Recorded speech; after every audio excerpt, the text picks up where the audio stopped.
Ambulance. Is the patient breathing? He's been stabbed in the chest. Okay, is he breathing? Just about, yes. Okay, is he awake? He is, but he's still just about awake. Liam. Tell me exactly Liam. what's happened. He just walked in the house and his lad jumped up and stabbed him. 18-year-old Liam Gray collapsed in his grandfather's kitchen after he was stabbed in the chest. Police were there quickly, ambulance were there quickly. Extensive efforts were made to try and save Liam. It was horrible. You could just see that there was blood all over him, and I remember my mum just shouting, "I love you, Liam." When you see your best mate's eyes roll to the back of his head and he's covered in blood, you know he's dead. Straight up, you know he's dead. Liam's family were devastated to discover his killer was someone they had welcomed into their home. His friend, 17-year-old Jonathan Treadgold. I've known Jonathan for years and years. He used to live on the same street. Versace blue jeans, But what caused Treadgold to murder his best friend? I wish I could just ask him why. I just don't understand why he'd take somebody so good away and what Liam ever did wrong.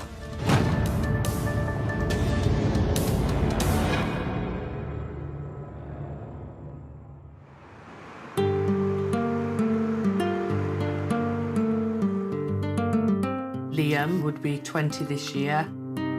Down here we've got some more pictures of Liam when he was a little bit younger. I think he was about 14 there.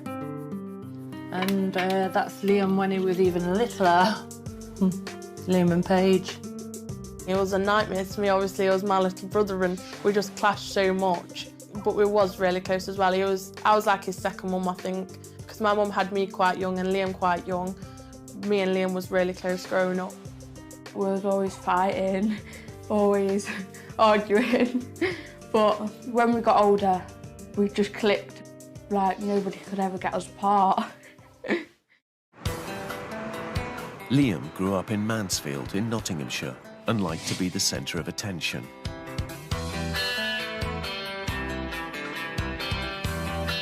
He liked I Want It That Way by the Backstreet Boys. Love that song. Liam just dancing around in the kitchen with a mop or a sweeping brush. Sounded like a cat was being strangled. That was Liam's character. He was just so happy, happy-go-lucky. As he got older, Liam struggled at school and at home, but his outlook improved when he moved in with his granddad Pops, not far from the family home. Pops, he keeps me on a level, he keeps me sane. He's a legend. I'd be lost without him. Liam's best friend Reese lived across the road. The pair were inseparable. I've known him all my life. We grew up together, went to school together and everything. We were just a bit crazy, to be fair. Everyone would be like, "Oh, Liam and Reese are together again. Get ready." You'd always see Reese and Liam bouncing down the street together with massive smiles on their face. They were like brothers. They were inseparable. They were together nearly all day, every day. You'd never catch Reese without Liam or Liam without Reese. They were like a couple, really. Like any husband and wife. No one would come in between them. As little lads, we used to fight with each other. Get ready. We'd fall out, but then we'd be best mates again anyway. He's mint. I loved him, I did. There was a special place in my heart for that lad. Not long after Liam moved into Pop's house, he would introduce Reese to another friend of his, Jonathan Treadgold. Do you know what? When I first met him, I thought he was all right, to be fair. He was a good lad. And we all just ended up getting on. It was kind of like, I don't know, Three Musketeers, if you want to say that. But Jonathan's upbringing couldn't have been more different from the loving home that Liam had always known.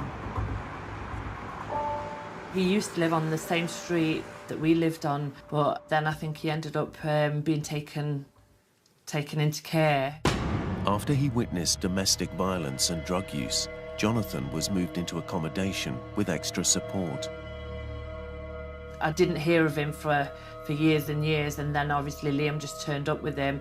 I weren't really happy about Liam being around him. He just sensed, they just sensed something about him that, you know, I couldn't put my finger on. I've heard stories about him, but I didn't take any of that into account because I wanted to see for myself what he was like, and every time I was around him, he was all right. He was quite polite to me. He was always a bit of a mad guy, to be fair. Like, you never really, he was, you'd see him for like 2 days and then he'd disappear again. He was just always like causing trouble, getting in trouble by the police. Liam tried to get him out of trouble and tried to teach him right in life. Treadgold comes from a very disruptive and chaotic familial set of circumstances. Father doesn't seem to have been around. His mother had addiction problems.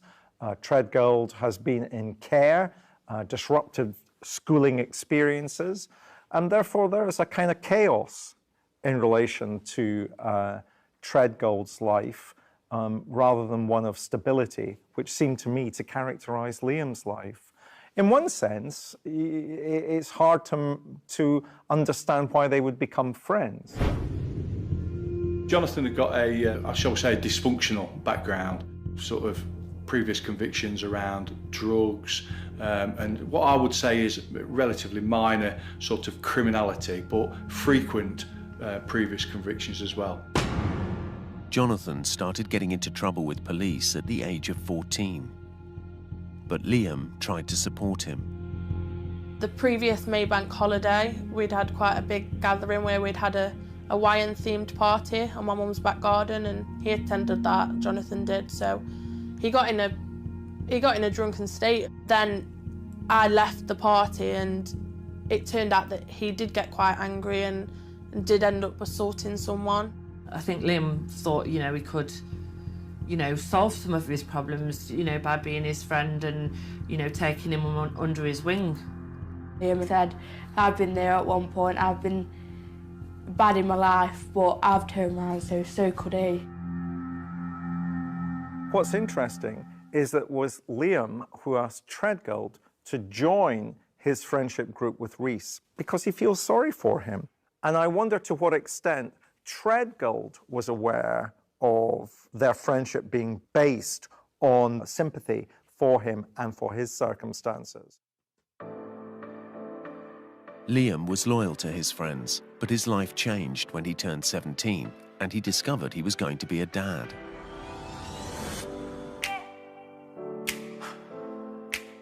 He was over the moon. Buzzing. He was dead happy. Dead happy. He started to grow up a bit more and realised that he had to become a family man now when he had a child to look after in the future. Liam started spending less time with Jonathan and Rhys as he prepared for his new arrival and had plans to move to Birmingham. I was sad that, you know, my boy was going to live somewhere else, but it wasn't that far. It's about an hour and a half away from here. He was ready for the move, ready to start his family. Him moving out was always a big thing. He wanted to move out, wanted to get my own place. So and then he can do what he wants and he can have it looking how he wants it and stuff like that, do you know what I mean? But for Jonathan, Liam's plans to leave Mansfield didn't go down well. For Treadgold, Liam's move to Birmingham is threatening because he imagines he'll never see him again. For Treadgold, here's yet another person that he can't rely on, and the safe space that Liam has been able to create through his family for Treadgold was also going to, therefore, in Treadgold's view, be denied to him. He can't imagine that the disruption will ever be repaired.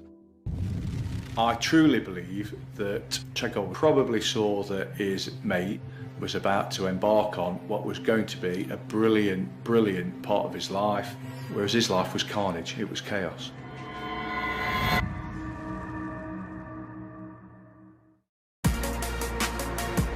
On the 1st of August 2019, 18-year-old Liam Gray was getting ready to move to Birmingham.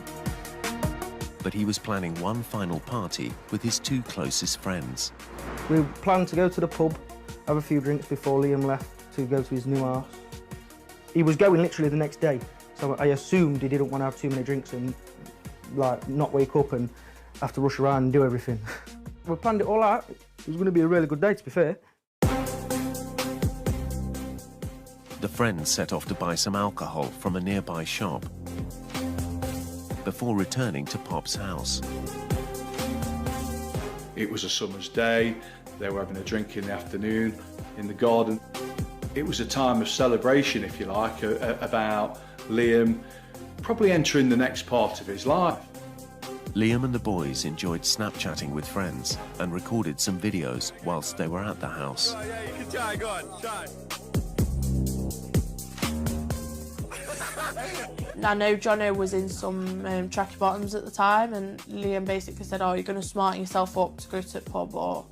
Because Jono was actually only 17, and Reece and Liam were 18, just, so he said, oh, smarten yourself up a little bit so we know you're going to get served. After finishing their drinks, the boys got ready for the pub. Liam lent Jonathan a pair of his jeans, and they left. It's not the Three Musketeers, it's the Three... Ah, yeah, brother. Hi, Jonah.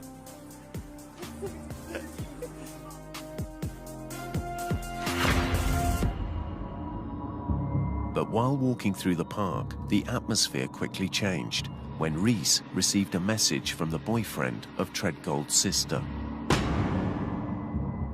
Treadgold shares that text with Reece and with Liam, and Liam makes some comment that he would sort Treadgold's sister's boyfriend out. Liam had said something, I'll hit him. So Liam was, in actual fact, sticking up for Jono's little sister. And then Jono basically said, oh, you're not going to hit him, he's just a kid. And John got right mad about it. It's interesting that Treadgold's response to that is very critical. And there is something there that I think reveals to us aspects of Treadgold's earlier life, aspects of his relationship with significant others in his life, either in care or within his domestic circumstances. Jonathan became increasingly angry after the incident, and Liam told him to go back to the house and take off his jeans. He was just moaning about it, and Liam just says, oh, if you're going to be like that, go home, mate. And he says, oh, leave them jeans at Pops's. But it was an important day, so they went after Jonathan. Liam says to me, oh, should we go and get him, because I don't want this day ruined, do you know what I mean? We're all mates. And I says, yeah, let's go and fetch him. Pops was at home when Jonathan got back to return Liam's jeans. But he remained there in the living room.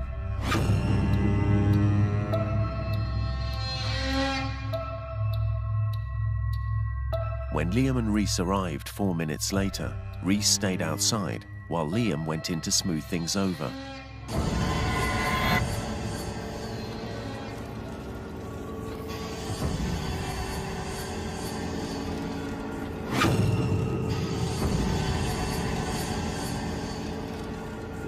John's come running out, I've stabbed him, I killed him.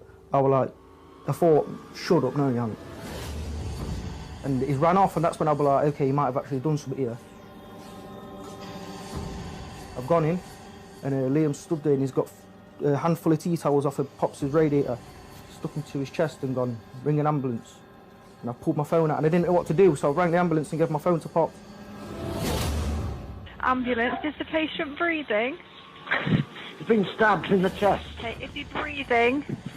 Just about, yes. Okay, is he awake? He is, but he's still just about awake. Yes, Liam. And he's walked around the settee, and he fell to the floor, and he was holding his chest. Pops was putting pressure onto where he got stabbed and that, and kind of saying to him, like, stay with us, like, come on. Liam. Liam. I knew we were dead, man.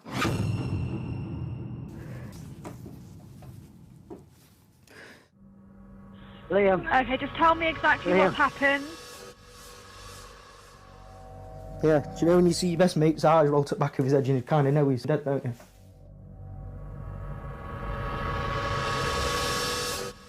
He just walked in the house and his lad jumped up and stabbed him. Okay, you're doing really, really well. Now, do you know who the person is who stabbed him? Yes, What? John Threadgold. John? Threadgold. Is there anybody able to let the crew in? Yes, I sent somebody on the front. I ran out onto the front to get the ambulance and that, and when the police came, and he was like, Reece, and I says, yeah, and he's put me back at car, and I says to him, I know he's dead, tell me he's dead. This one, yeah. Just arrived on scene, one crew. Police were there quickly, ambulance were there quickly. Obviously, primary concern is to try and save Liam. The crew are with the patient now. At Liam's mum's house, news that the emergency services were at Pop's house travelled fast. I weren't feeling too well. I remember being in bed and my younger daughter of the two rushing in the bedroom saying that she thought something had happened to Pops. Someone messaged me on social media and said, like, I saw lots of police cars outside of the house. From the amount of emergency services that were there, I knew there was something serious. Afterwards, someone messaged saying, like, Jono's stabbed Liam. And then I went and told Mum, and she just broke down crying. She was hysterical. I went into panic mode. I was just so frantically trying to, you know, process what had happened. Right, he stopped breathing. He's unconscious and he stopped breathing.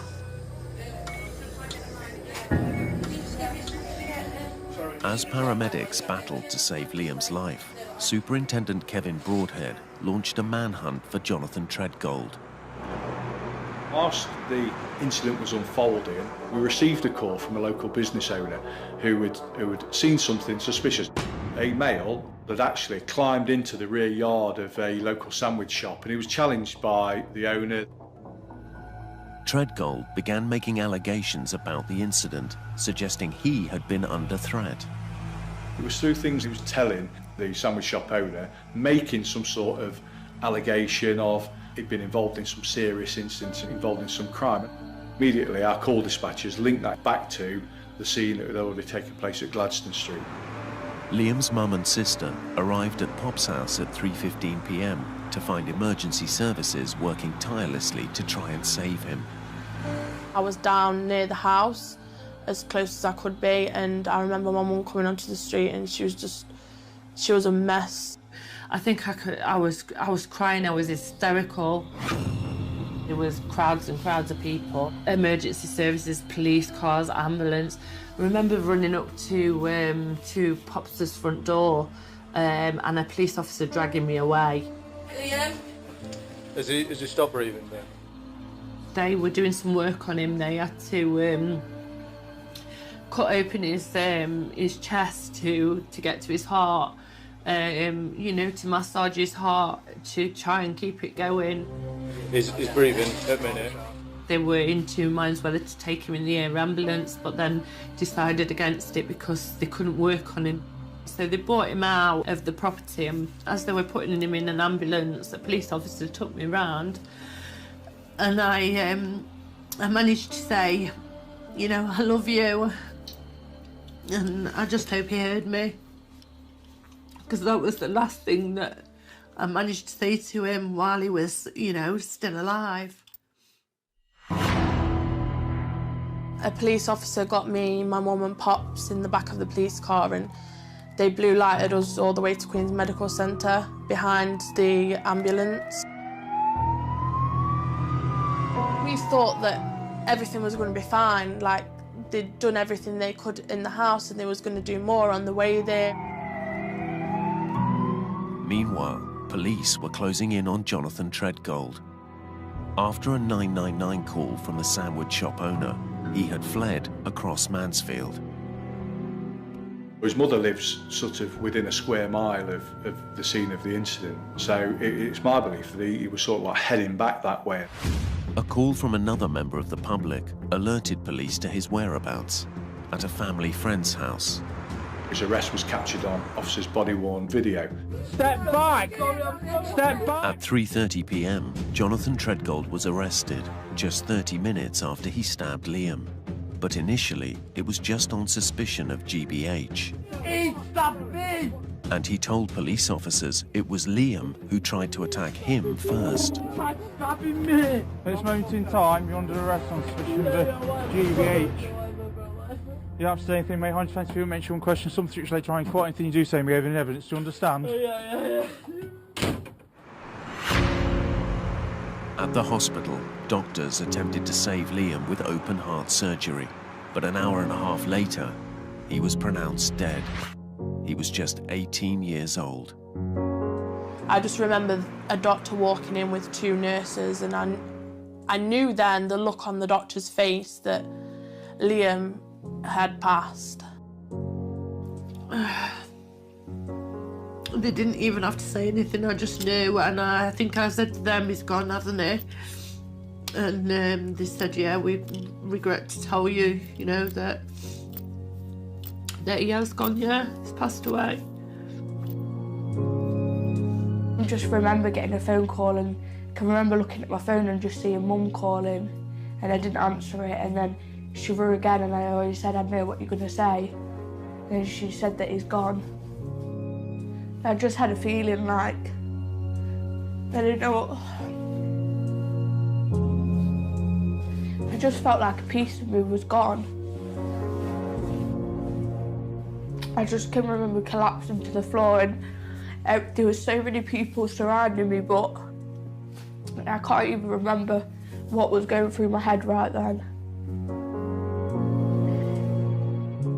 I remember running out of the room. I couldn't breathe. I began having a panic attack outside. And just unimaginable, undescribable pain that I felt right then. My heart just shattered.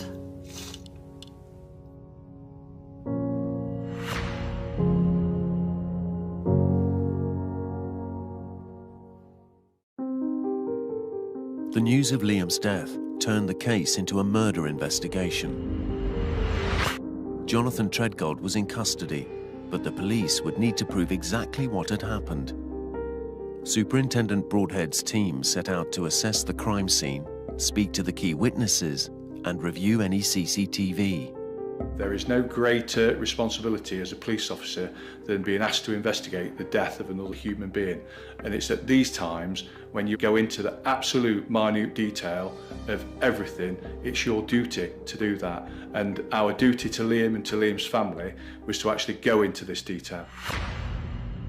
In the interview room, police were shocked when Jonathan admitted to stabbing Liam. But he claimed he had to protect himself, and suggested Liam was a violent bully. He said that Liam was, responsible for assaulting him in the past, and he got injuries that could substantiate that as well. Treadgold lifted up his shirt to show officers some scars. He claimed Liam was the cause of them and had previously attacked him with a knife. He wants to build up a history of abuse, of behaviour against Liam that actually would, in some way, mitigate his actions at the time. His claims went further, saying he had run away from Liam following an argument in the park. But despite an eyewitness account of the stabbing from Liam's granddad, Pops, Treadgold tried to assert a different version of events. That Liam had tried to stab him first, and he turned and got the knife off Liam, and basically it was self-defence. Which obviously from Pops's account of it and Reese's account of it, that was not the case at all. Police needed to piece together the events leading up to Liam's death, so investigators examined CCTV in the area. The movements of both Liam and Jonathan prior to the incident and then Jonathan after the incident were mostly captured on CCTV and took place in a relatively small area of Mansfield. Earlier in the day, cameras caught the boys buying alcohol in a corner shop. They appeared on good terms. When you actually see those images is the tragic part of this for me, because on their way out they seem jokey, happy, getting on. But when police looked at the CCTV from the sandwich shop, Treadgold was clearly agitated and desperate to give his version of events to witnesses. In my opinion, he was already offloading his defence. When police seized further CCTV footage, a clearer picture began to emerge. So we're able to piece together the chronology of the movements of all three. We know that the lads came out of Gladstone Street and walked onto the main street of Newgate Lane and walked in the general direction of a pub. There was a minor dispute. The boys had stopped off in the local park, where they had an argument. But there were no cameras there to capture the incident. In his interview, Treadgold claimed he ran from the park in fear of Liam and went back to Grandad Pop's house. But CCTV told a different story. In it, he can be clearly seen walking back and not running. His account changed a fair few times. And we know that because of the CCTV and witness movements. Treadgold turns back up the address on Gladstone Street. Liam is with Reece.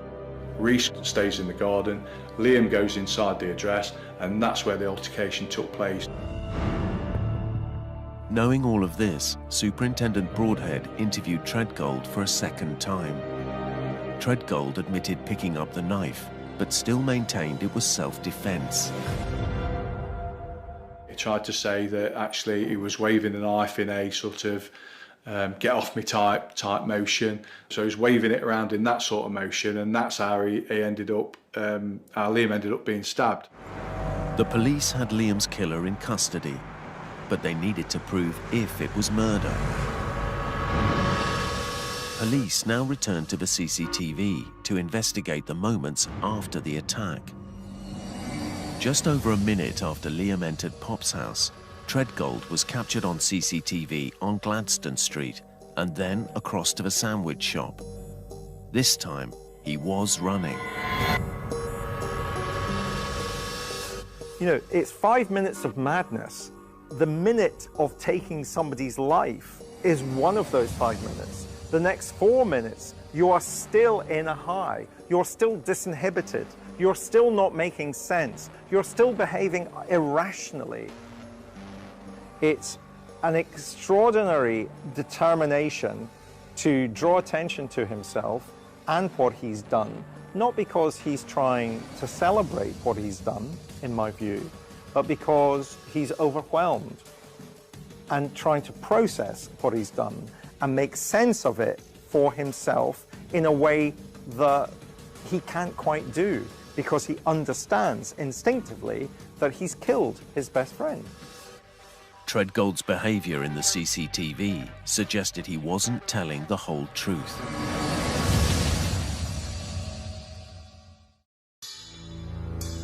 Police retrieved the murder weapon from the house and sent it off for analysis. It was a kitchen knife, just a standard domestic kitchen knife that belonged to the household. It was in his kitchen. It was a big kitchen knife, like 6-inch sort of thing. He chucked it. He must have stabbed him, pulled it out and chucked it. With Liam's blood on it, police had no doubt the knife had been used to kill him. It also had Treadgold's fingerprints on it, but he still maintained he'd used it in self-defense against Liam. So detectives needed to determine if there was any historical evidence that could support his claims of bullying. Absolutely huge effort went into a review of all social services records, anything that was any other what we call third-party material that relates to both Liam and Jonathan to see whether there was any information within held by any of our partner agencies that could substantiate any of Treadgold's claims, and there were none. But the records did reveal that Treadgold had a history of self-harming. This indicated to police that the wounds he'd shown them could have been previously self-inflicted. He got some minor injuries that we believe were self-harm injuries, but he tried to say that that Liam was, responsible for assaulting him in the past. What he's trying to do is give himself a defence. But what you're hearing is Treadgold's limited range of narratives that he has available to him from the circumstances of his own life. He knows that he's self-harmed. He knows that when he gets drunk, he can move from being quiet to aggressive. So he's got a limited number of narratives to fall back on. In a background review, it was Treadgold that was found to have an extensive criminal record. First arrested at the age of 14, he had faced charges of criminal damage and threatening behaviour. And just 6 weeks before the attack, he was convicted of assaulting his girlfriend. He was always a bit of a mad guy, but there wasn't anything that would make me think, oh yeah, he's gonna kill my best mate. He is. When police breathalyzed Treadgold hours after his arrest, he was still found to be 3 times over the drink-drive limit. There does seem to be an element of when he drinks to excess, that he switches his personality very quickly, that he will become aggressive. But you see with Treadgold, whether he's sober or whether he's been drinking, you see a young man who has had a chaotic life, and adults in that chaotic life have always let him down. So there's a consistency also in terms of his behavior, that he's angry, he wants to express anger, and he finds that difficult to do when he's sober and easier to do when he's been drinking. The police then received key findings from the post-mortem report. He tried to say that actually he was waving a knife in a sort of get off me type motion. So he's waving it around in that sort of motion, and that's how he ended up, how Liam ended up being stabbed. But Liam's body did not have any defensive wounds on his arms or hands. The pathologist actually could show that it was actually a jabbing, stabbing motion as opposed to a slashing motion. The blade went straight into his heart. Police then assessed a wealth of evidence: witness statements, CCTV, social services records, and post-mortem and forensic results. They had enough to charge 17-year-old Jonathan Treadgold with the murder of Liam Gray. But he protested his innocence and pleaded not guilty. His plea made me really, really angry even more, because why couldn't he just admit his guilt and admit what he'd done was wrong and show some kind of remorse? But that wasn't him, obviously.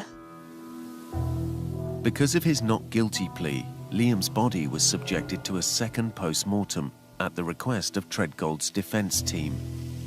I thought it was absolutely disgraceful. I thought, how can he put him and us through anymore? He's taken Liam away from us. How can he do this to us as well?